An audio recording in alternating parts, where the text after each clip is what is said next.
Oh shit, better get me Marmite. I haven't got me Marmite. Well, how much Marmite can you want to waft in front of the camera? Oh, he's a born wafter. He's a dirty old wafter, that's for sure.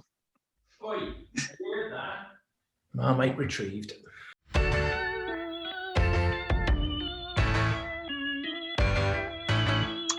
Hello everyone, welcome back to another Talking About Who.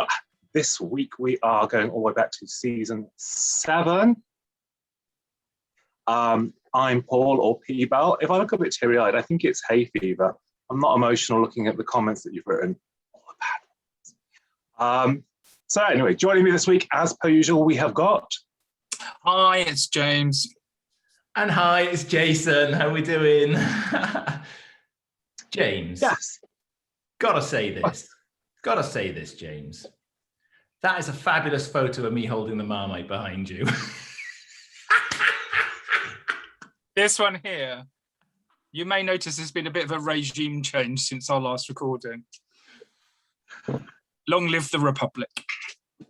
Oh, I don't know if I'm going to like the alternative version of James we've got with us tonight.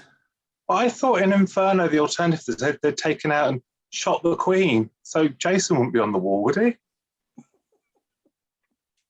I don't know what to say. We're off to a good start. Anyway, we're all friends here, honestly. We start today with Spearhead from Space. So who would like to start me on the Spearhead from Space? Either of you. I'm happy to take either. Oh, go on Okay. then. I will start. I can see Jason smiling away there. Yeah, Spearhead from Space. Pertwee's first story. It's one that I really enjoy. It's what I was quite surprised at rewatching this is how much of other stories in Who borrow from this. So there's a certain sort of scenes like the doctor at the hospital finding his clothes in the hospital that is replicated in several other stories. Matt Smith gets his clothes from the hospital. Paul McGann gets his clothes from the hospital. You've got the Autons being in the premiere of a new Doctor, which you then got with Eccleston. And you kind of, there's always a danger with a regeneration story that whoever is the villain or the monster of the week is going to be sort of playing back fiddle because it's all about the Doctor and re-establishing the relationship with the audience. And it doesn't feel like that with this. I don't know how you feel about it, but I don't feel like the Autons get shoved to one side as much as they do in the Eccleston one, for example, where it's, bit of shop window dummy action, but not much else. Yeah, I think Rose takes the little sort of like it has it's like a good bit smashing the windows will have that's a good bit, and which I suppose the brevity of that was just that they needed a very quick sort of this is a monster, but we can't go too far into this, and I suppose greater things will come. It is a bit of a shame because the Autons have got a lot of potential and there's a lot of. I think probably there's slightly more made of them with Terror of the Autons. Actually, I think there's more played with the notion of the plastic as the killer and all that sort of thing. Whereas this, it's less so. I mean, the mannequins, the waxworks and things like that. But I think Terror of the Autons plays with the psychological plastic. If everything plastic suddenly could kill you, what would you do? But it's interesting because actually, I mean, this is a total reboot. This is the show. Very nearly went the year before. I mean, sort of it comes back by dint. They couldn't find anything else to replace it. And it's a complete reboot. I mean, everything about this is different. There isn't sort of, I mean, I know Brigadier has been brought back from sort of the invasion and that's a sort of your common thread. But it's a complete, this and the war games, they are stylistically, tonally, the whole thing it's a reboot completely. And completely different again from the year that follows. So it's a sort of it's an interesting sort of it is almost an alternative timeline of kind of this is what we could do, but it doesn't sort of bear out maybe. I mean, it is a brave new world, and we're in colour. Although actually at the time, a lot of people probably wouldn't have even been watching it in colour, which is a shame because this is actually a glorious story from a point of view of the way that it's entirely filmed on 16mm or 35mm or whatever it was in those days. And it has a completely different feel about it. You're right. You know, Doctor Who had sort of come to a sort of a natural conclusion. And if it had finished after the War Games, you know, potentially, you know, it would have been a black and white 60s science fiction series that appealed to the kiddies. But it came back in season 7, and somehow it grew up a little in that hiatus between seasons 6 and 7. And for many years, I think this season was quite unloved by the fans, and it's had a bit of a renaissance, I think. Whereas I think, I mean, some would say, I mean, obviously it's a great excuse for me to wave the Marmite around, but I think this is actually a Marmite season because it hasn't been loved by many. I think it's actually got quite a good following now. And I think time has been very kind to this season. It's very serious in tone. I mean, casting Jon was an absolute, that was an absolutely glorious decision to bring Jon in, I think. And he plays it really well from the get-go. And you said earlier, James, you know, it's always a challenge in a regeneration story because the regeneration takes some of the focus. I think we're still at a point in Doctor Who where it doesn't take that focus, and the whole regeneration bit where he's just recovering from the regeneration is woven very well into the story. And very quickly there's a menace there right from the get-go with the Autons and the sort of meteorites and the Autons. So yeah, this is Doctor Who like we'd never seen before. And if I'd been watching this live in March 1970, which is actually the year I was born, believe it or not. Oh, so it wasn't just that you were out? No, actually, this time around I wasn't out. No, I was being born, actually, when this story was on. I thought you were at a swinging nightclub. Well, indeed. I'm sure that I'm not going to say anything more on that. What I am going to say is, you know, it was a brave new world for Doctor Who, and I've got to say it got off to an absolute banger of a start. I mean, Spearhead is hugely lucky in many respects that it is shot on film. I'm not saying it would be naff if it was the studio thingy mix, but there are a lot of things. Well, it struck me watching. I thought, well, if this was in studio, like the cottage, if that was all studio, and then it cut to them out, and there are certain parts you think actually this would have looked really cheap. And there are certain parts you think, I know this would have been a bit of CSO, and this probably wouldn't have looked as good. But it actually has that great sort of ITC feel, doesn't it? It's got that kind of, this is an ITV show and we put some money on this and it's film and it looks good. You can do nice shots and you can take the time on it, which is always a sort of tantalizing thing when you see Doctor Who location film. You think, Image of the Fendal. If Image of the Fendal was all on film, it would be incredible. The location is gorgeous, but then you sort of have that kind of studio. And Doctor Who always sort of suffers that if you have gorgeous location filming, the studio can feel a bit kind of, back at television centre.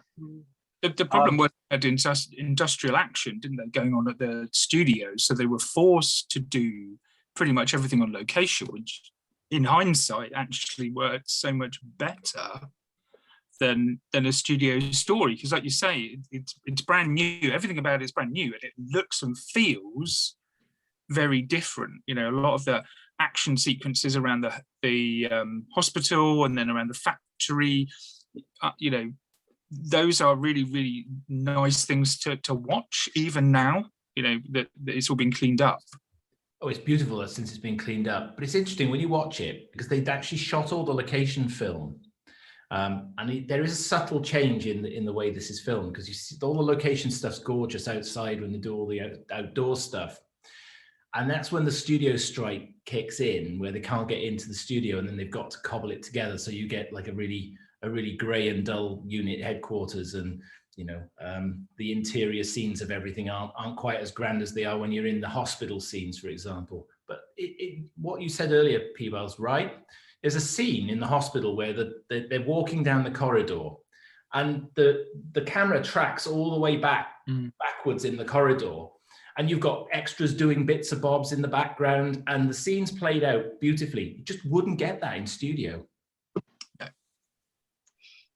I think the other thing sort of struck me is obviously, I think as Rose, the similarity there is Rose is the eyes of the companion. Again, Liz is very much the eyes of the viewer at this point. I think I've got quite a few things to say about Liz actually as we go with this.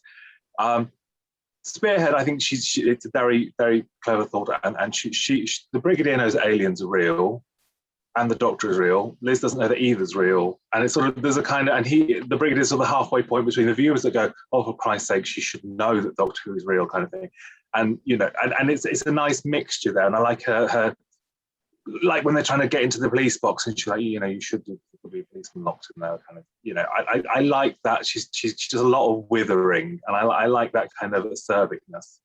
She reminds me of very early X-Files, Dana Scully, when Mulder's like, oh, there's aliens, and she just sighs the whole time. She's like, oh, really? And she does that a few times where the Doctor's talking about something. You can see her looking at him going, what are you talking about? I think the Brigadier character as well is interesting because I mean, Nick is a very warm. He has a warmth on screen, but the Brigadier is a slightly colder character. I think through these 2-3 stories, he's not. I think he's written colder than he's performed. If that makes any sense. I think Nick gives it an edge that makes him likable. That if it had been played very straight, I think the Brigadier would perhaps be less endearing in this season, especially. Clifford, you must be excited that Talkin Thomas turns up. Oh, I was, yes. I love it when some of the fellow Welshies turn up in a Doctor Who. And like everything, he's always Talkin Thomas, whatever he turns up in, he's the same, but he's just brilliant to watch. I agree with you actually with Nick. I think the way he's written, you're right, in these first sort of 3 stories, it's very dry. And we get that humor coming in, and I think it helps that we get we won't spoil Inferno, but it helps that I think the 4th story of the season gives him something else to work with. And obviously season 8, as we've already talked about in the existing video that's out there right now, it's a softer approach from season 7. I've never been a fan per se of companions that are at an equal intelligence to the Doctor. I'm going to come out. Clifford likes a bimbo. This. I think the 2 scientists element, where you've got both are sort of scientist in their approach, and I think there has to be that certain amount of difference between the Doctor's character and the sort of companion's character. And for me, Liz being that sort of fellow scientist, I think she plays well, but I'm just never sure when you've got that sort of entire scientific thing that's at an equal level going on. I think the problem is because she's only in this season, it's really difficult to know how that relationship would have developed further. Because I think you're right, there is an element in these stories where they work alongside each other really well. Once they get sort of past this episode, they are very much in sync. There are moments where she looks at the Doctor looks at her. They both know what each other's thinking. They both, sort of the end of one of the other episodes, they share a moment where they both, were kept into the dark about something, and they both feel the same way about certain action being taken. But it's what would have happened if they'd gone into the next season? How would that relationship have developed and grown? I know due to pregnancy, she wasn't able to come back, and we had a whole new dynamic with, the 3rd Doctor and Jo. I just wonder how much more there would have been of that relationship. I actually don't think, but I'm haters going to hate on this. I don't think by the end of Inferno, I'm thinking we need more Liz, and that is literally nothing against Caroline gives a great performance. I don't dislike the way the character is written, but slightly to me, and I was strangely, he's off camera now, but I was discussing this with Dexter when we were watching Inferno yesterday. It's actually interesting that Liz, if she were a recurring character, like a Kate Lethbridge, she came in for a story and then if she was recurring rather than a regular, I think that would work, and that absolutely, there's nothing wrong with that character. I think as your weekly assistant companion, however you want to phrase it, and this season it works that you couldn't have had Sarah Jane, you couldn't have had Joe Grant in this run of stories. They would not have sat within how these stories roll. But, and as I sort of said sort of start, I think this is all a bit atypical of Doctor, and it's not bad, it's just atypical of Doctor Who. And again, Liz could not have functioned in Terror of the Autons. It just wouldn't be a thing. She'd be discussing the polymer chains with Doctor, and it'd all be a bit cerebral and a bit like, we're fixing this problem, can you come back to us in half an hour? So, and you sort of, as awful as it is, you kind of need somebody to be asking the question, you need someone to be reacting, someone going, I don't know what you're on about, this is crazy. And you need that. You need a bit more vulnerability, I suppose, than Liz shows. I think you summed up perfectly there what I didn't say necessarily as well earlier on. It is that vulnerability, I think.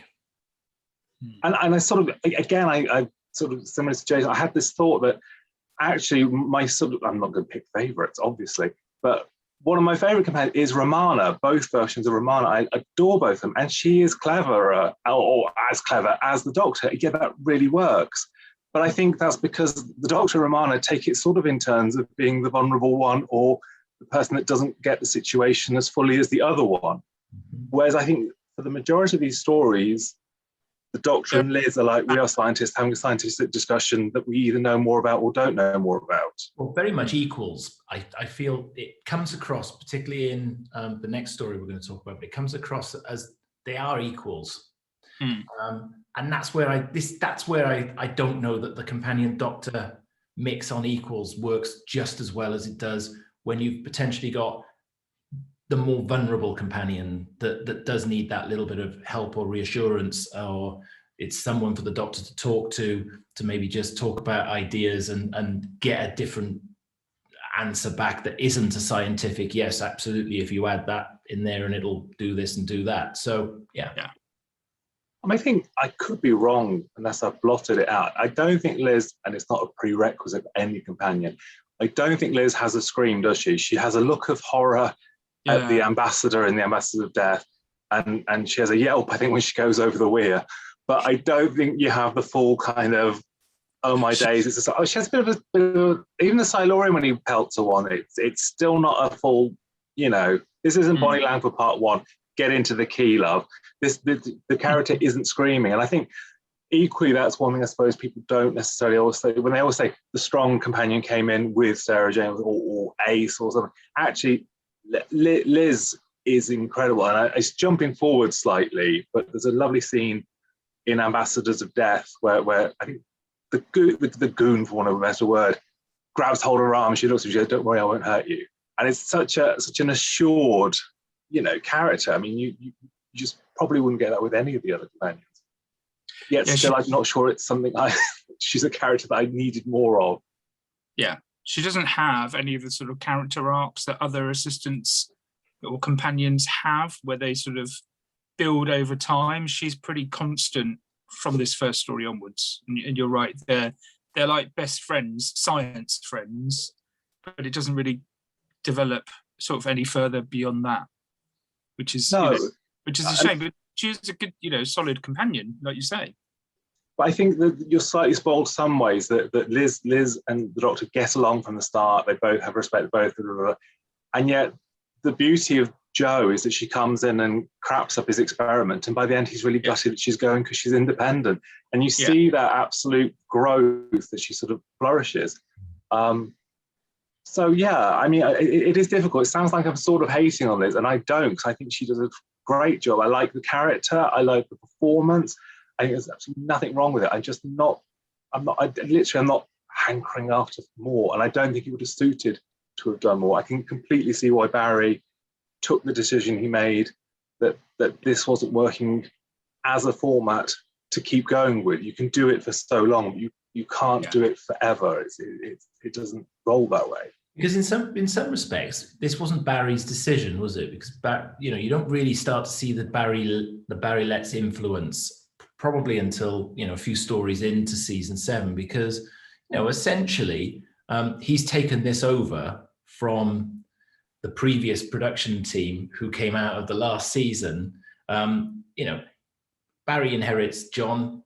I don't think he had a hand in the casting, if I recall correctly. And he's already got scripts that are sitting there and are in production. So in some respects, he's working with what he's got there. And you're right, by the time he's getting his own influence in there, it's clear when you move into season 8 from season 7, quite the direction that Barry has then taken it in with what he's inherited. Yeah. We have, as ever, in these things, diverted slightly onto the broadest topics of the stuff. Spearhead itself, just to bring it back around here. The interesting thing about Spearhead, and I think it's probably true possibly with the next story, I slightly have a lot of affinity with the novelization as well. Doctor Who and the Auton Invasion is one of the sort of first paperbacks I read, Doctor Who wise, and it's got such a it's beautiful in its own little way, because it is one of the first sort of, after those initial 3, is one of the first, and it's great, and it's a great book. And I don't think actually, it's one of the rare instances where I don't feel disappointed by the TV version against the novel or vice versa. I love them both in an equal way. I don't know, the illustration on the front cover, it slightly lives up a little bit more to the realization of the Auton tentacle at the end. And that cling the Spearhead from space. Sucking. I mean, for me, the iconic moment is the shop dummies, breaking through the window. That's really quite horrible, because they just like mow people down in the street. But the beauty is as well is that slightly in your head as well, isn't it? Because you don't see the smash, but you feel like you've seen the smash because of the way it's done. Yeah. And you've got people like running down the street. There's a couple of people at a bus stop and they get mown down. It's quite, it reminds me of 70s horror films in the fact that it's quite casual, in the fact that we're just going to gun down a whole load of people in a high street. But then when you get to the actual Nestine creature, which is this, you've got Jon sort of gurning away with a rubber tentacle around his throat. That to me is like, okay, Auton's really scary. Rubber tentacles, not scary. Especially that big rubber tentacle that was bigger than everything else. That was obviously not supposed to be that big. It's just that I think, if we're going to pick a few holes, that for me is one of the sort of weaker points. I mean, don't get me wrong, I love the story, and I think it's one of those few that deals with the regeneration, but also has a credible, it's the first time we've seen the Autons as well, don't forget. So, there's lots of firsts in this. The first time the Doctor has an X-ray, shows his 2 hearts. That again is something that's replicated a bit later on. First time it shows his nipples and tattoos. Yes, he's in the shower. Yes. Yeah. I know the Doctor Who regenerates and he got a massive anchor on it tattooed straight away. Come on, lads. I have my regeneration. Mm-hmm. Is there, new titles, colour, as you were saying earlier on, and those weirdly that Doctor Who logo was ended up being adopted by the 8th Doctor's stories, the triangle one, diamond one, sorry. That was ended up being in the Paul McGann books. Oh, I utterly adore this title sequence. It's so glorious. And you've got that little hammer at the start of the theme tune as it's coming in, and then you get all the sort of glorious, all the bleed, the red bleeds. It's gorgeous, beautiful. But then they experiment with it, as we'll probably talk about when we go on to the next stories. But it is beautiful. It's one of my favourite titles. I've got to go back to the book as well, just to follow up on P-Bal's earlier comment. It was the very first Target novelization that I ever bought, way back in the day, and definitely has a very special place in my heart. And it's a great book. It's one of Terence's best. I think it's early doors where he was prepared to put the effort in, isn't it? Yeah, definitely. It's less getting to the word count. I'd like to say Hugh Burton, I think, does an amazing performance, because actually he has a great sort of otherworldly quality throughout this, which is wonderfully underplayed, and I think that deserves a lot of credit. The Seeleys, why was there not a spin-off with the Seeleys? There's time for this to happen still. Oh, you're looking for one of those thunderbolts? You watch your mouth. I mean, ITV must have been crying out to do 7 series for network to release later in life. I mean, some really cheap studio stuff, some slightly offensive comedy around it. It'd have been a hit for them. I mean, I think he even threatens her at one point. I mean, it's got everything. He does, yeah, he does. Everything. I think she threatens back, doesn't she? I don't think she was taking any nonsense there. But actually, again, equally within the comedy of those characters, when she goes into the house and the Autons there and turns around, that's a really horrible moment. And the moment where you're not quite sure whether he's done for her or not done for her, and it's just that she's passed out and she's all right, she can come back. They don't do. I mean, again, another brutal point, because you were talking about the mowing people down on Ealing Broadway. The driver, when the driver smashes his head on the windscreen, they don't hold back on that, do they? Tea time on a Saturday, kids? There's his skull. It's smashed. This is the new grown-up Doctor Who of season 7. Yeah. Yes. And at least at 4 parts, it won't outstay its welcome. No, it won't. Absolutely, it won't. The Madame Tussauds stuff as well. So, you know, you're taking everyday things. So the shop window, yeah, I agree, is the iconic scene from this story. But, you know, the dummies, you know, the sort of Madame Tussauds, when things, you know, you've just got that sort of feeling that, and I've always felt that whenever I've gone to Madame Tussauds, you know, it always reminds me of the Auton invasion, but it's kind of like it planted something into the consciousness that actually are shop dummies quite as sort of are they just as inactive as they look? No, probably not. And I've never been able to get past that. It's the same. You better hope they are, Clifford. Well, you know. It's the same sort of thing they've done with statues and the weeping angels, isn't it? They've taken something you see all the time and turned it into something that actually could be some sort of alien menace, you know, which as a kid, when I first saw that, it was like, not the weeping angels, I wasn't a child when that was on, but, you know, when you saw shop dummies come to life, I know you were, P-Bal, but, you know, the rest of us. Obviously a child. But you know, seeing those dummies come to life, and you know, the sound of the arm, you know, the hand going, you know, that sound to me is you know, as soon as you hear that, that's an Auton.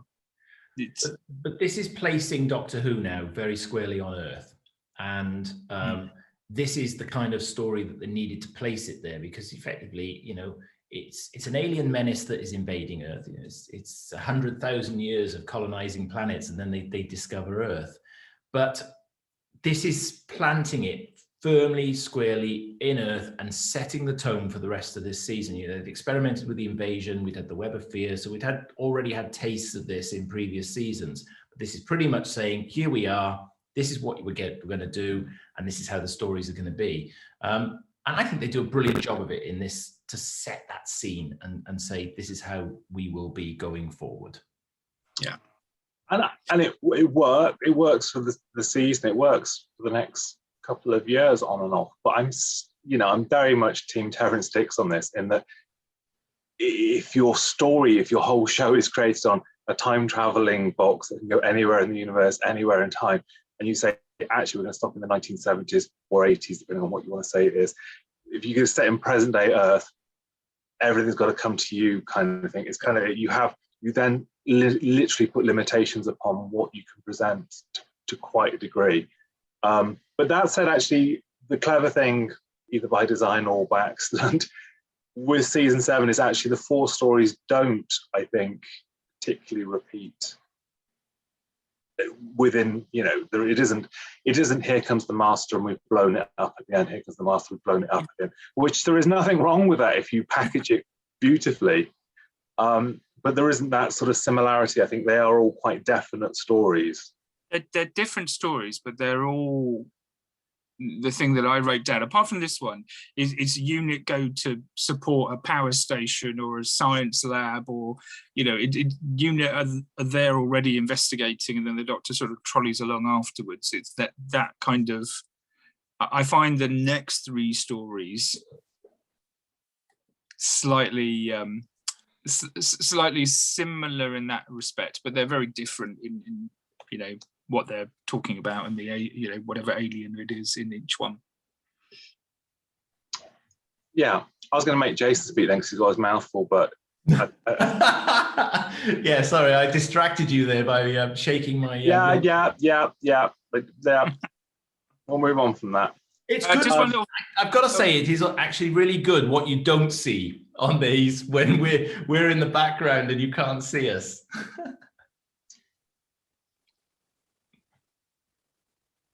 Oh, you've left that hanging perfectly as well. Just like you always do. No, I do agree, Jason. In that, yeah, they are all very different. But yes, the sort of the kind of unit are investigating this, but they don't quite investigate it enough, and so the TV's Doctor Who and Liz will come, and scratch the surface a bit. Any other thoughts on the Spearhead from space then? I had one little factoid because. So the props on his bench. So when he's got all his stuff out, some of those, one of them's from the Space Museum, the Wheel in Space, and the Invasion. So they're all sort of stuff that has been seen before. Like the factory. You like the factory, yeah. Clifford would have enjoyed the location. Who would have? You're Clifford. Why would I have enjoyed the location, just out of interest? It was Guinness factory, wasn't it? Oh, was it? Oh, wow, yes, you're right then. I would have done, yes. He's not entirely listening to us. It's fine. There's only three of us on this conversation, but he's not entirely listening to us. I am listening. It's a bit, the sound isn't quite working. No. It is. He is Phantom's Amanda Holden. So with that in mind, should we ask him for his scores? Oh yes, okay. So I'm coming up first with my scores then. Okay, so the Doctor's exile to Earth has a new face, gets off to a brilliant start with a gloriously spectacular colour film, 4 episodes, not over long. Great introduction to the Autons, and we've got a new companion, we've got a new format, we've got new everything else. Nothing you can't not love about this story. And for that reason, I'm going to give the Spearhead from space a very solid 8 to start us off with. 8 is the magic number. Okay, thank you, Amanda. Let's go to James for his scores. I said at the very beginning, I really like this story. It's a really strong start for Pertwee, and I scored this 8.5. It's always a fractional, isn't there? There is always a fractional. We learn from the best. We learn from the best. You were the first one to do fractionals, matey boy. Yeah. What's that? You were the first one to do fractionals. Yeah, you contrary mare. Yeah, well, yes, but I took the fractions from somewhere else. Oh. Are you doing other review videos? Are you doing time slip somewhere or something? No, I'm not doing any more. This is the only review video you'll ever see me on. Oh, it's a welcome exclusive. With that reassurance, I'm going to say that I also really like Doctor Who and the Spearhead from space. Yeah, I'm going to give it 8. We're almost all in unity bar the fraction, so that gives it. Okay, wow. I'm surprised we were so in unity on that one. Give it time. Unity is strength. I don't know, because I didn't cut back then. It's like I don't know, you have to shout or something. It's like, then it just sounds like you've got a fascist slogan coming out over the top of me looking happy.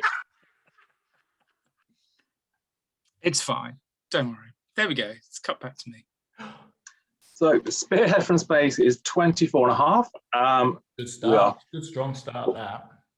solid start. It is a solid start. We now head up to Wenley Moor for, actually, I'm not even going to just do this to annoy people, Doctor Who and the Silurians, or Doctor Who and the Silurians. Doctor Who and the Silurians. The cave monsters. Who wants to start us with the Silurians then? Well, I'll start us off. Some notable firsts, actually, for this second story of season 7. Interestingly, the first 7 episode, no, it's not actually, because the Daleks were 7 episodes, so it's not the first 7 episode story. We've got Bessie as a first, we've got CSO as a first, and we've got Doctor Who being called Doctor Who and the Silurians, which for me is, it's still odd to this day, every time I see that title come up. Okay, so the tone slightly shifts because we've moved away from this sort of lovely glossy film.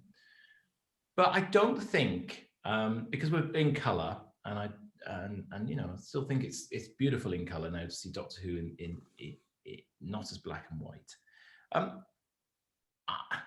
I kind of think that they had big ambitions, and 7 episodes is a big piece to fill with the Silurians, and they've got a lot to do. And Tim Coombe has his work cut out here with some of the direction during this story.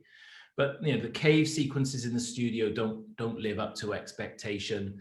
But there's some beautiful location shooting, and we introduce yet another memorable monster in the Silurians. And I think season 7 really does fall into its stride here.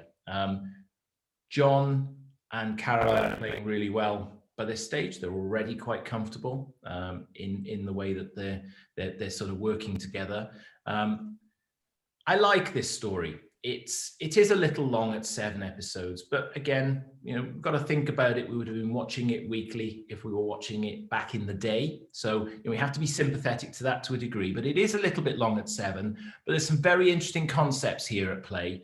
And I think having the Silurians as the sort of the monster in this, it's quite believable on an Earth-based story that you might wake up a civilization from billions of years earlier that are living underneath Wenley Moor. So there's something quite believable about it. So yeah, good, another good story. This season's full of good stories for me. I'm just going to pick up. I don't think the Silurians are a villain. I think that actually they come off worst out of this. They are prematurely sort of woken up. Then they're sort of hunted. Then they plan, and you see this in other sort of Silurian or Sea Devil stories, where actually you kind of don't want to see the end of them because they just want to exist. They want to be, the Doctor tries to broker this peace between them and says, you can have certain parts of the planet where humans can't live. And I like this story because it's a moral dilemma for the Doctor. It's not as clear cut as normal, where if it was a Dalek, it's like, great, blow it up. But because the Silurians are, effectively native to this planet, they've got every much right to be here as the humans do. The Doctor is in this sort of dilemma of, I really want to help. I want to stop people from dying, but I want to help, and I want to sort of come up with a best of both worlds. And I find that really interesting, that dynamic in this story, because it's different to how you normally see the Doctor face off against whatever monster of the week it is. It is 7 episodes long, and I'm sure we're going to talk about this for other stories in this season, the 7 episodes. But I like the fact that if you look at it, there are sort of sections of this story. So, you've got the initial sort of trying to find out what's going on at Wenley Moor. Then you've got the, finding out about the Silurians. The whole thing with Geoffrey Palmer has got that illness, the disease, and he's on his way to London, and they're trying to track him down, and he's killing everybody off with this virus. Because he didn't have track and trace. That's what happened. There was no track and trace for Geoffrey Palmer. I was watching this going, oh, get yourself to a vaccination centre. But I love the fact that it shifts, that you it doesn't, for me, and I don't know, you may feel differently, it doesn't feel like it sags because you've got different elements going on. You know, and there is that sort of bit where the Doctor just comes up with the formula to cure the virus, and then he gets kidnapped, and it's got enough sort of twists and turns for me to stay interested. So I do like this story, in so much as there is a lot covered in that 7 episodes. There isn't much that I would say, yeah, take this out, take that out, because I quite like some of the elements that are in there. It's interesting. I agree. I think it justifies the length because it does have sort of every 3 episodes another sort of surge to a different sort of storyline. I think it justifies the length, but it feels slightly arid to me somehow. I don't quite know how to quantify it. It's not one that I particularly enjoy, and I sort of perhaps feel I should enjoy it because there's a lot. Peter Miles is always great. Peter Miles comes in and does these great sort of going mad thing and all that. That's great. Jeffrey Palmer as Jeffrey Palmer. I always love Jeffrey Palmer. He's what you get, and he's great. Love him for it. Always love anything Jeffrey Palmer based. Norman Jones, amazing. Also comes back later. One of my favourite stories. So it's a really good cut. Fulton McKay, I'm slightly shocked watching back because I didn't realise quite how quickly they get rid of him. I don't know whether he was too expensive to do the full 7 episodes, but he goes remarkably early, and I'm like, oh, he's he's off to Fraggle Rock now. So it's Paul Darrow's in there. Sorry? Paul Darrow is in there. Paul Darrow, TV's Paul Darrow. There's Bella Emberg. Yeah, Bella Emberg, yeah. There's cameos from Terrence Dicks, Trevor Ray, and Barry Letts. They all play uncredited background characters. Not Silurians. No. You can do Town spotting as well during this as well. That's quite fun. He crops up a couple of times in this.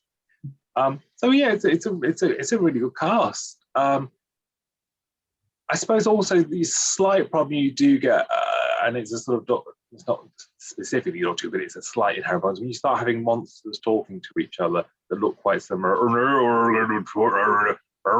and it's kind of like, it's Sensorite syndrome, isn't it? I sort of think to a point, because you have that kind of, you all look a bit the same, you all talk a bit the same, But it's nice. It is nice that the monster of the week this time isn't just they are taking over the world. They're reclaiming the world, aren't they? And the moral dilemma is, well, actually, it's theirs to reclaim, but are they doing it in the right way? It's the reaction to it the right way. And it's a sort of interesting dynamic to sort of explore. And obviously the Doctor's thoughts on what the outcome aren't exactly what the Brigadier's are, and who's right, who's wrong, and that's the sort of eternal debate on that.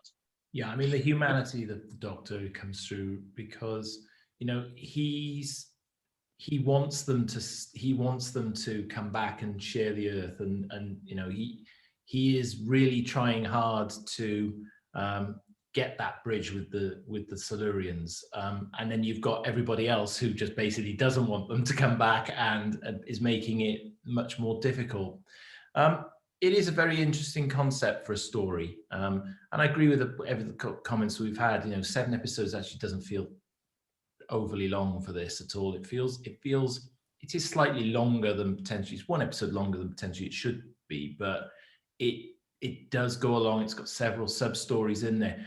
I tell you what I like about these studio and these studio sort of mixed studio locations now that we get for the next couple of stories is the set design in season 7, almost throughout, bar none. The sets are always really well realized, and they're very big and very sort of impressive. So you've got the sort of the base at Wenley Moor, and you've got the sort of nuclear room, and it's a really, really impressive big monster of a set. And they do it really well throughout this entire season. They were throwing some good money, I think, into the budget to make some really good sets. And obviously, it's easier when you've got 7 episode stories, because the money goes a little bit further. But there's some really, really good set designs throughout this season, and I think again that helps make season 7 for me seem that little bit more epic, just that little bit more sort of grown up, I suppose, than maybe some of the earlier black and white seasons. And Tim Coon does a fantastic job directing. There's lots of that. I like the Silurian point of view stuff. That's nicely done. There's lots of lovely sort of shots where you don't quite see the Silurian and there's the light, and they're all beautifully done. He even, I would say, he even gets away with the dinosaur. I mean, the dinosaur is a little bit kind of Chewits. It is the Chewits monster, but I think we sort of get away with it. Were dinosaurs like that, Jason, or was it an inaccurate portrayal?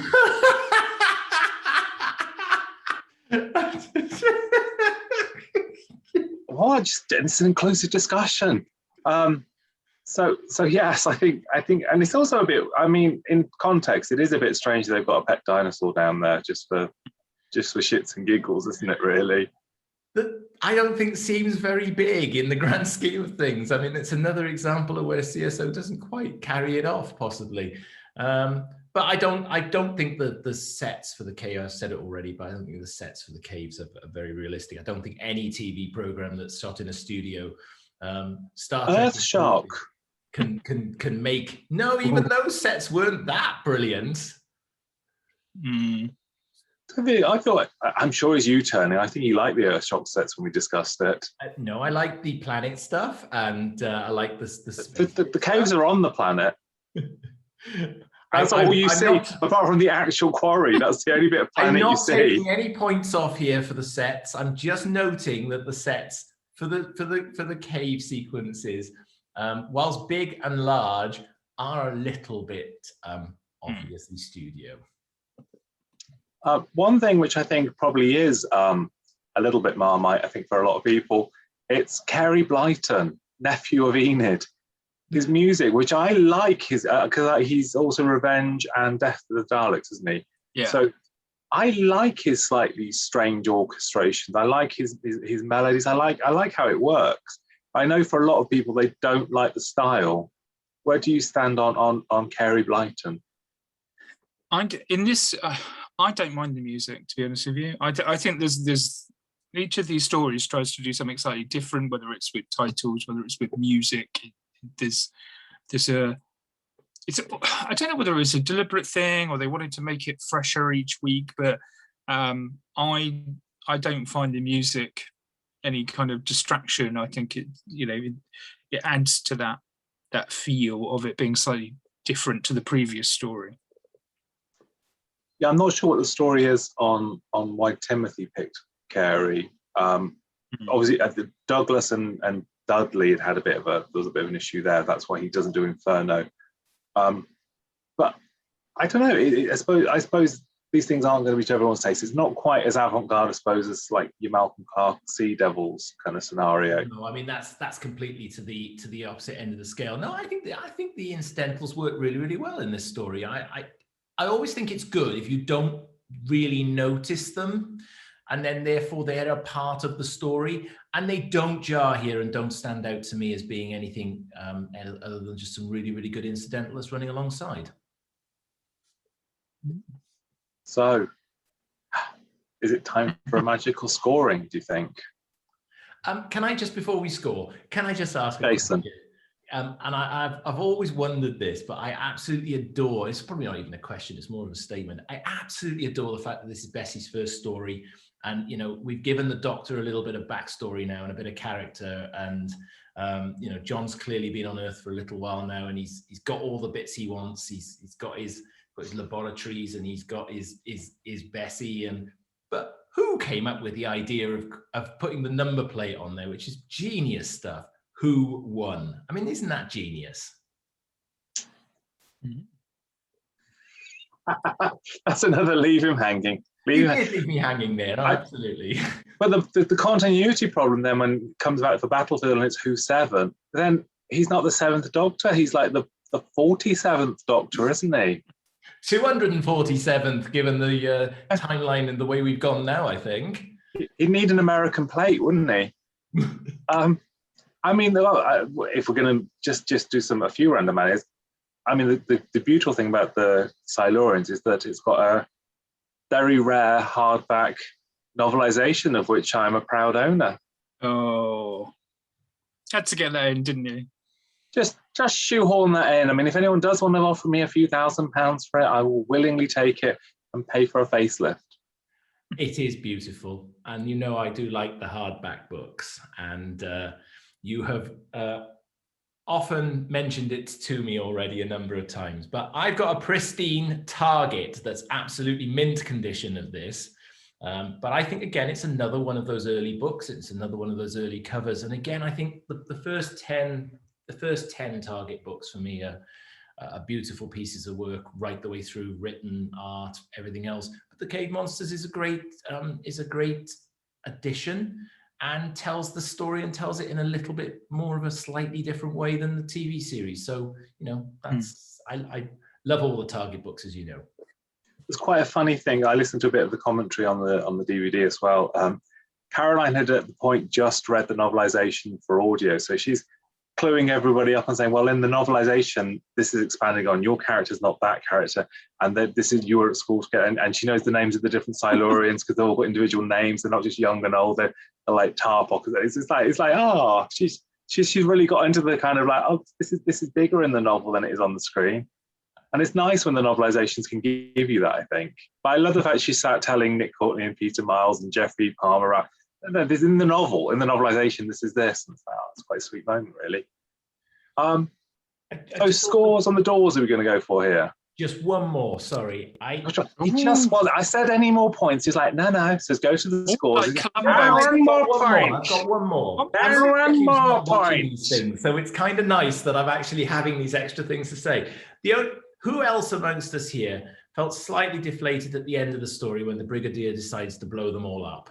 Yes, I do. I sympathise with the Doctor and Liz on that one. Nah, that evil bastard tried to kill him just when he was going to save them. If that was what the leadership was, that don't mean things are going to end up well, does it? Blow the lot up. It's fine. There are sea devils waiting out there. They might be more amenable. They You're weren't. not being contrary again, are you? Contrary? I've never heard the like. How dare you? I should hope you're not. They put them in 50 years hibernation, which would then bring them out in 2020, which is when Hungry Earth was set. Or would it? Because is it set in 1970? Or don't start the unit dating saga here now. This could set a whole new. We'd have a whole Sarah Jane's from 1981. And the invasion set in 1970. Inferno set in 1974, apparently. Oh. Was it like that in 19... Anyway, right, we'll start that. Have you any last points to raise, Jason Clifford? No, I think I am finished on Doctor Who and the Silurians. And was that a Silurian head movement? Yeah, it was. Yeah, I was doing a Silurian head movement. Oh, we'll dub over some Kerry Blyton.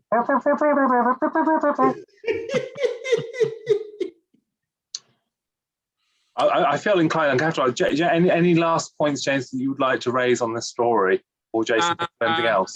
This actually, I didn't realise it was filmed near me. It was filmed in Godalming, parts of it, where Liz and the Doctor are in a high street. That's Godalming High Street, and it was filmed in Guildford, so quite nearby me. I've got 6 other points, but I don't want to take this, the scene away from Jason. James, you're welcome to it. Honestly, you are. No, it's fine. Oh, cool. Let's. I think. I mean, if I'm going to miss the England match, I might as well miss it and hear all 6 of your points. No. I'm only kidding. No, honestly. Oh. Why haven't you done 6 points? I'm now upset that you've not researched this. Dato's not done his job this week, has he? Well, at least he's watched it. Right. It never gets tiring. It never gets tiring. Okay, let's go for a score then. James, you want to go first on the Silurians? I will go first. I do like this story. I do think it's a really bittersweet ending, and I scored it an 8. 8 points. Oh, that's half less than you like Spearhead from Space. Oh, yes. Yeah. Okay, so Jason, what are you going to give Doctor Who and the Doctor Who and the Silurians Doctor Who? Absolutely. Well, it's a proper old Doctor Who story, this one. I really enjoy Doctor Who and the Silurians. Mac Hulk delivers in spades, I think, in this script. Great cast, working alongside the regulars. The Silurians I love. I called them a monster earlier. I've been corrected as the alien of the week, I think is a great terminology for us to use on this. Actually, the one bit that really stands out for me, I think, is the scene where Peter Miles has a complete breakdown as Dr. Lawrence. So you know what? I'm gonna give this. I've got my score. So I'm gonna go for 7.5. He was going to change it then. Is he being contrary? No, not at all. I did. Oh, go on. No, Sorry. No, I've written 7 down, but I've gone up a half point because I kind of like, as we've talked about this, I've kind of remembered a few of the little bits I like about this story. So 7.5 for me. I did forget, because you suddenly came out with loads of stuff. I forgot the reason why it's Doctor Who and the Silurians was there was a miscommunication with the graphics department, and it was too costly to remove it from the titles, so they left it in. And it only upsets Jason and half a dozen others. Oh, it's my OCD. It offends me. I think it's just the fact that it takes a lot to stretch it onto like the VHS cover. It's like, it's quite a lot. But then great to show the galaxy's a long title, but you know. Yeah, so Silurians, yeah, it's not something I put on with any great regularity, gusto, or interest, and I don't dislike it. It's better than average, but I am going to give the Silurians 6 points, which is, you know, it's better than average, but it's not something I adore with my whole heart. Which, half a point less than Genesis. I thought I gave Genesis less than that. No, I think you gave it 6.5. I mean, anyone would have thought you gave it 3, to be honest with you, but you gave it 6.5, didn't you? But I'll wait till we get to Invasion of the Dinosaurs, and I'll give Peter Miles a 10. It's fine. I don't want people thinking I'm hating on Peter Miles here. So yeah, that gives Doctor Who, and the Silurians and the Cave Monsters. The Cave Monsters, the Cave Aliens, the Cave Original Species. Doctor and the Silurians, anyway, ends up with 21.5. That's a very good score for the story. It is, and it's only in second place out of 2 stories. That's it for part 1. We'll be back very soon with part 2.